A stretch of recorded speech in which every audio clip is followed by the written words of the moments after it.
I'm Carla, and for as long as I can remember, I've been the afterthought in my family. It wasn't always obvious, but looking back, the signs were there from the start.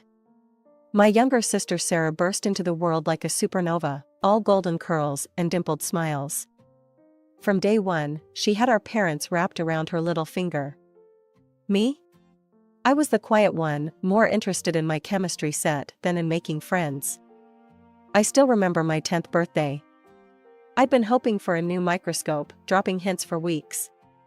Instead, I got a frilly dress that made me look like a cupcake. But Mom, I hate dresses, I protested. Nonsense, you'll look just like Sarah, she beamed, completely missing the point. As we grew older, the divide only widened.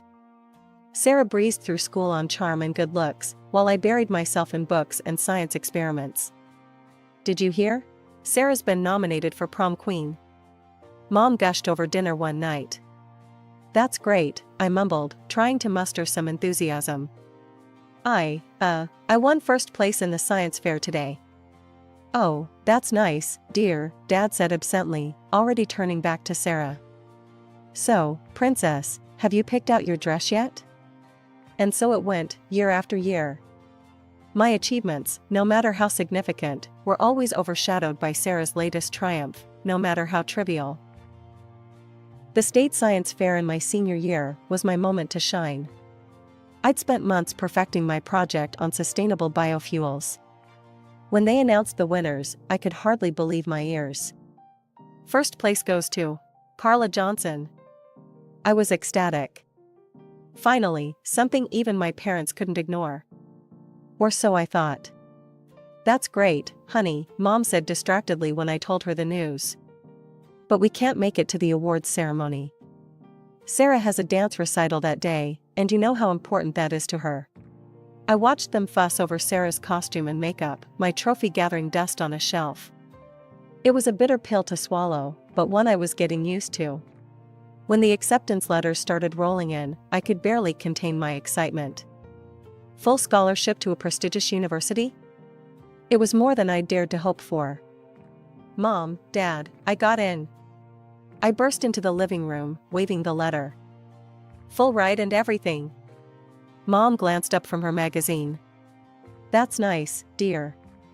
Sarah, didn't you say you needed help picking out a prom dress? Just like that, my big moment was brushed aside. Again. But, it's a full scholarship, I tried again, my voice smaller this time. Dad patted my shoulder absently. Good job, kiddo. Sarah, Princess, let's go shopping. Can't have you showing up to prom in just anything, can we? I watched them pile into the car, my acceptance letter crumpled in my fist.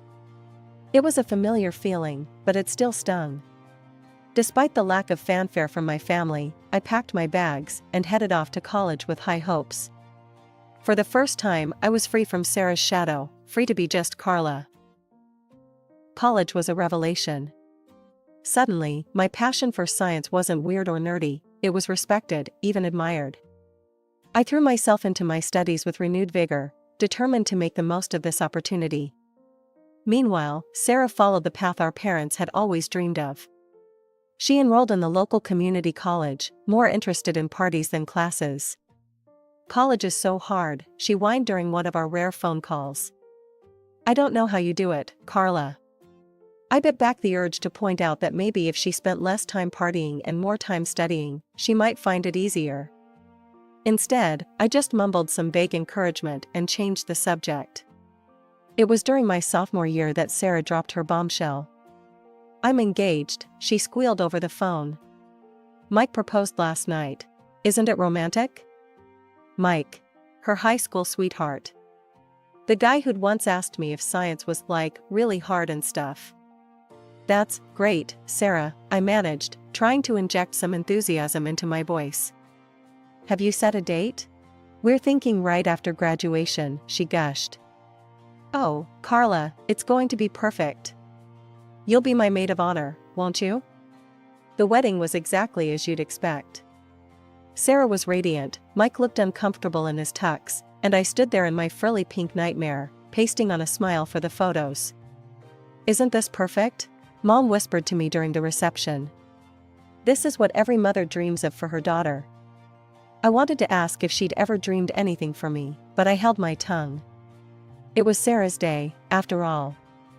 As I threw myself into my studies and later my career, Sarah's life seemed to follow a script straight out of our parents' dreams. Within a year of her wedding, she announced her first pregnancy. "I'm going to be a grandmother." Mom squealed over the phone. "Oh, Carla, isn't it wonderful?" I murmured my congratulations, trying to ignore the implicit question in her voice. "When are you going to settle down, Carla? When will you give us grandchildren?"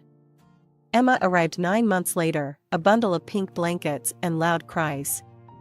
I flew home for the weekend, dutifully cooing over my new niece and enduring the not-so-subtle hints from my parents.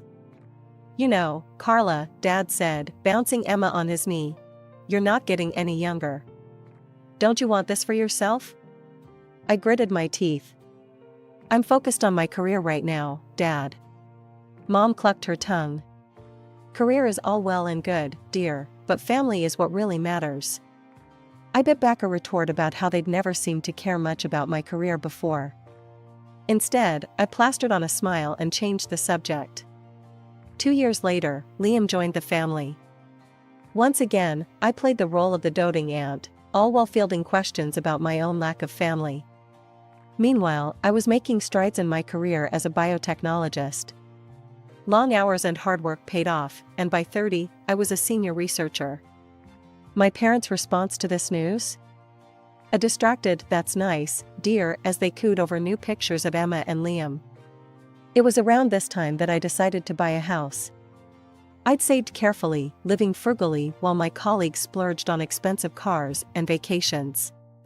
When I finally found the perfect place, a beautiful 4-bedroom house in a great neighborhood, I was over the moon. "Mom, Dad, I bought a house," I announced during our next phone call. There was a pause on the other end of the line. "A house?" Mom repeated. "All by yourself?" "Yes, all by myself," I said, my excitement deflating a little. "It's a great investment, and—" "But it's such a big house for one person," Mom interrupted. "What will you do with all that space?" I sighed. "I'll enjoy it, Mom. It's mine." "Well," she said, her tone making it clear she didn't approve, "I suppose if that's what you want." "Oh, did I tell you? Emma lost her first tooth yesterday." And just like that, we were back to talking about Sarah and her kids. The months following my house purchase were a whirlwind of work and settling into my new home. I threw myself into decorating, turning each room into a reflection of my personality. It was during this time that I started to feel a shift in my family dynamics. The usual calls from my parents became less frequent, and when they did call, there was an odd tension in their voices. One evening, I received a call from my mother. "Carla, dear," she said, her voice sickly sweet, "we're having a family dinner next week. You'll be there, won't you? We need to talk." I agreed, my suspicions raised. In my family, "we need to talk" usually meant trouble was brewing. The night of the dinner arrived, and I pulled up to my parents' house with a sense of foreboding. Sarah's car was already in the driveway, and I could hear the excited shrieks of Emma and Liam from inside. Dinner was a tense affair. My parents kept exchanging glances, and Sarah seemed unusually quiet. Mike, Sarah's husband, kept clearing his throat as if he wanted to say something, but thought better of it. Finally, as we were finishing dessert, my father cleared his throat. "Carla, we need to talk about something important." Here it comes, I thought. "What's up, Dad?" He glanced at my mother, who nodded encouragingly. "Well, you see, sweetie, we've been thinking. That big house of yours, it's really too much for just one person." I felt my hackles rise. "Dad, we've been over this. I like my house. It's mine." "Yes, but—" He trailed off, looking uncomfortable. My mother jumped in. "What your father is trying to say is that Sarah and her family need more space. The kids are growing, and their apartment is getting cramped." I looked at Sarah, who was suddenly very interested in her plate. "Okay, and we think," my mother continued, her voice sickly sweet, that since you're single and have no children, you should give your house to Sarah and her family. Just give them the keys and move out. For a moment, I was speechless. I looked around the table, waiting for someone to yell, "Gotcha," and reveal it was all a joke. But all I saw were expectant faces. "You can't be serious," I finally managed. "Now, Carla," my mother said, her tone patronizing. "Don't be selfish. Sarah needs her own space more than you do." "Selfish?" I repeated, my voice rising. "How is it selfish to want to keep the house I worked hard for and paid for myself?" "It's your sisterly duty to help in times of need," my father chimed in. I turned to Sarah, who was still avoiding my gaze. "And what do you have to say about this?" She shrugged, finally meeting my eyes. "Well, it would be nice to have more space for the kids." I couldn't believe what I was hearing. My own family, asking me to give up my home, acting like I was the unreasonable one for refusing. "No," I said firmly, standing up. "Absolutely not. I'm not giving up my house."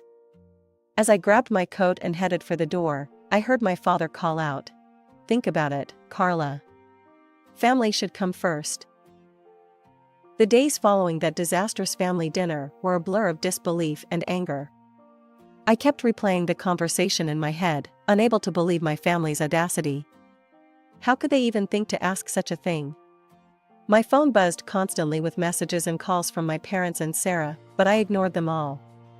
On the third day, as I was trying to focus on work, my phone lit up with a call from a number I didn't recognize.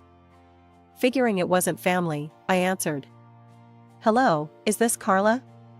A woman's voice came through, sounding disapproving. "Yes, who's this?" "This is your Aunt Mildred." "I can't believe what I'm hearing about you, young lady. Your poor sister needs a home for her children, and you're living all alone in that big house. Shame on you." I felt my blood pressure rising. "Aunt Mildred, that's not..."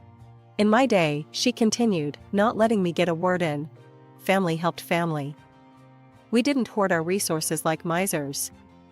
"I'm not hoarding anything," I snapped. "It's my house. I bought it with my own money." "Well," she huffed, "if you're not going to use all that space, you should at least consider donating your eggs. It's not like you're using them anyway." I was so shocked, I nearly dropped the phone. "Excuse me?" "You heard me," she said primly. "You're not getting any younger, you know. Tick-tock." I hung up without another word, my hands shaking with anger. How dare she? How dare any of them? But it didn't stop there. Over the next few days, I was bombarded with calls and messages from relatives I hadn't spoken to in years. Each one had an opinion on what I should do with my house and my life. My great-aunt Edna left a voicemail. "Carla dear, it's your great-aunt Edna. I just wanted to say, it's not too late to find a nice man and settle down. Then you'd need that big house." It was relentless. Every ping of my phone brought a new judgment, a new guilt trip. I felt like I was going crazy.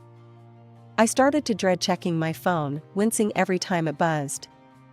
I threw myself into work, staying late at the lab just to avoid going home to more messages. It was during one of these late nights at work that I got sick. Nothing serious, just a bad cold, but enough that my boss insisted I take a few days off to recover. So there I was, curled up on my couch with a box of tissues, feeling miserable both physically and emotionally. My phone had been mercifully quiet for a few hours, and I was just starting to relax when I heard it. A noise at my front door. Like someone was fumbling with the lock. My heart started racing. Was someone trying to break in? I got up as quietly as I could, creeping towards the door. Through the window, I could see figures on my porch. Familiar figures. I yanked the door open, startling the people on the other side. "What the hell are you doing?" There, caught red-handed, were my parents and Sarah. They looked like deer caught in headlights, frozen in the act of trying to break into my home. My mother was the first to recover. "Carla, dear, we were just worried about you. You haven't been answering your phone. So you decided to break into my house?" I couldn't keep the incredulity out of my voice. My father at least had the decency to look embarrassed. We didn't think you'd be home. We thought you'd be at work. And that makes it okay? I was practically shouting now. What were you planning to do? Move Sarah in while I was gone? Sarah, who had been quiet until now, spoke up. Carla, you're being hysterical. We were just going to wait for you to come home. I noticed for the first time that there was a car parked behind them, loaded with boxes and furniture. My blood ran cold as I realized the full extent of their plan. You were going to move in, I said, my voice flat. You were actually going to move into my house without my permission.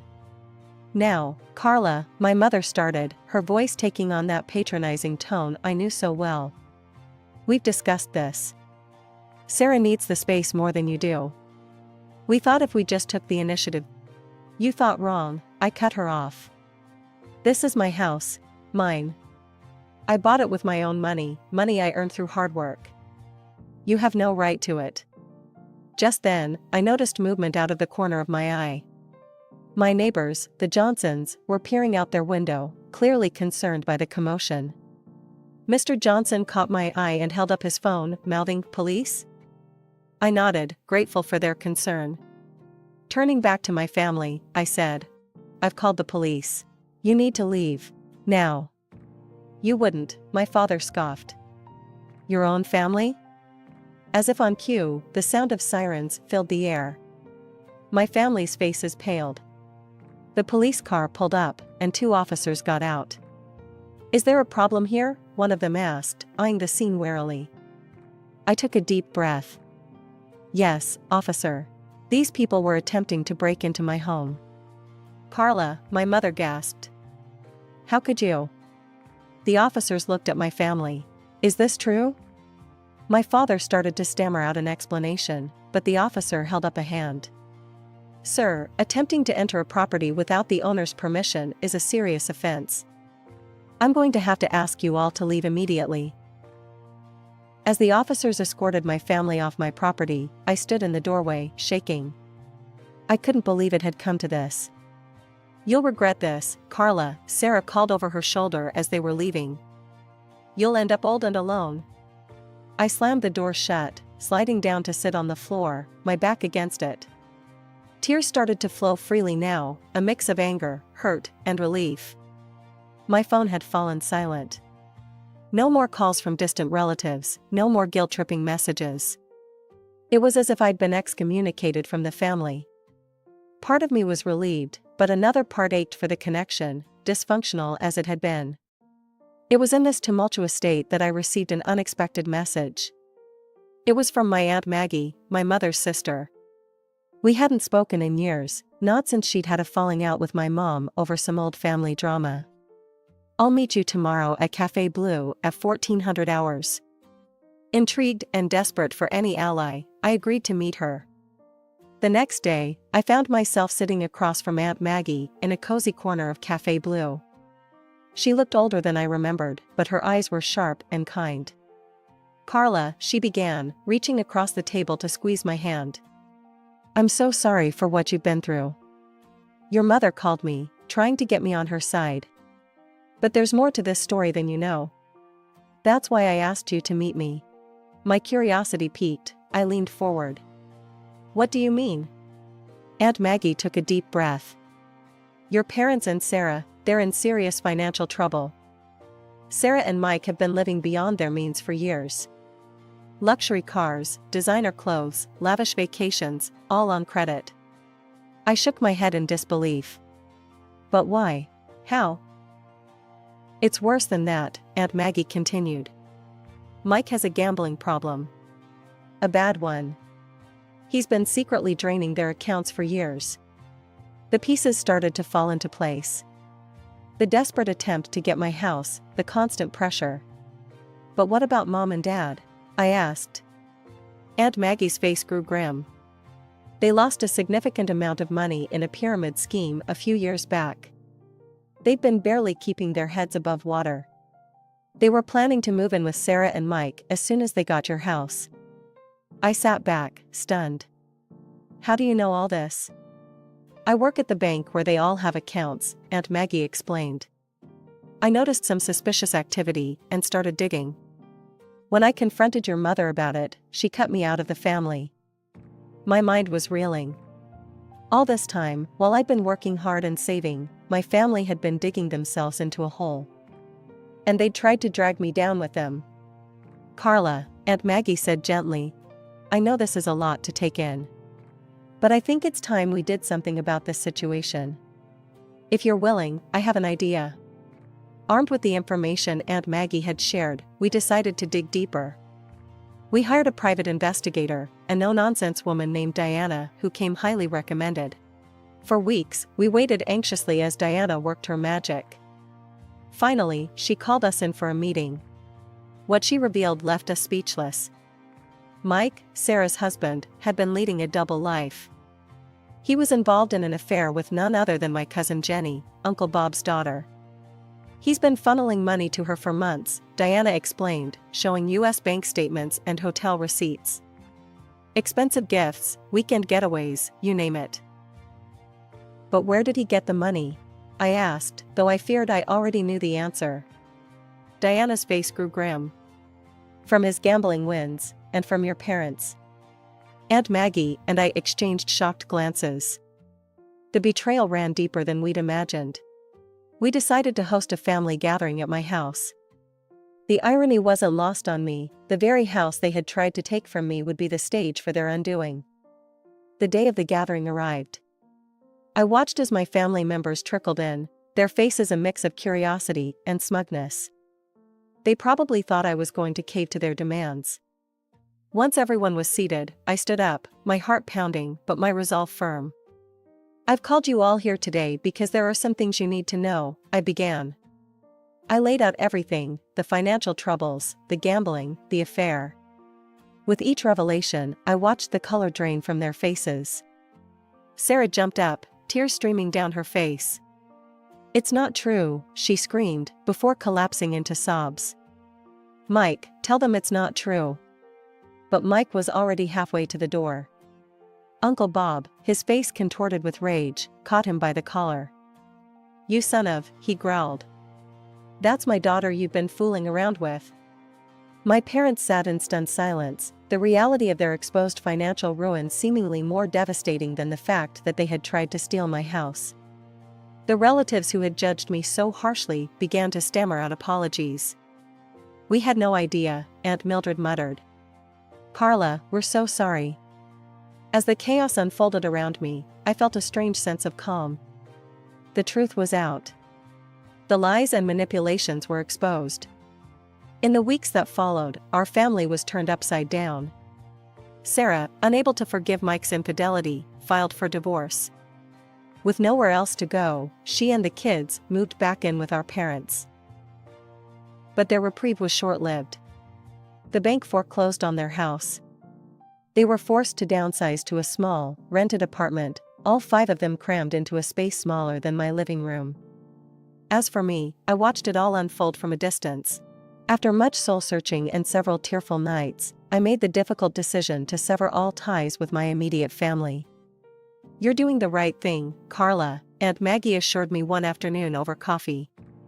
It's not easy, but it's necessary for your mental health and well-being. Aunt Maggie had become my rock, the family I chose when my blood relatives had let me down. Our weekly coffee dates became a cornerstone of my new life. As the weeks turned into months, I found myself settling into a new routine. Without the constant drama and demands of my family, I had time to focus on myself. But with that came a startling realization: I was lonely. You know, Aunt Maggie said one day, there's a world out there beyond work and home. Why don't you try something new? With her encouragement, I decided to join a local rock climbing group. It was far outside my comfort zone, but as I strapped on the harness for the first time, I felt a thrill of excitement I hadn't experienced in years. That's where I met Alex. He was belaying another climber, his strong hands confidently handling the rope. When he turned and flashed me a warm smile, I felt my heart skip a beat. First time? He asked, noticing my nervous fidgeting with the equipment. Is it that obvious? I laughed. We struck up a conversation, and I was immediately drawn to his kind eyes and easygoing nature. As we talked, I learned he was a wildlife photographer, with a passion for capturing the beauty of nature. For the first time in years, I felt a spark of excitement about the possibility of a relationship. Alex was kind, adventurous, and understood the complexities of family dynamics in a way few others could. We began dating, our shared love for nature and understanding of complex family dynamics bringing us closer. Before I knew it, we were discussing marriage, a concept that once seemed foreign and unattainable to me. Through it all, Aunt Maggie remained my steadfast support. She became the mother figure I had always yearned for, but never had. "Carla," she said to me one day, her eyes misty. "I want you to know something. I've changed my will.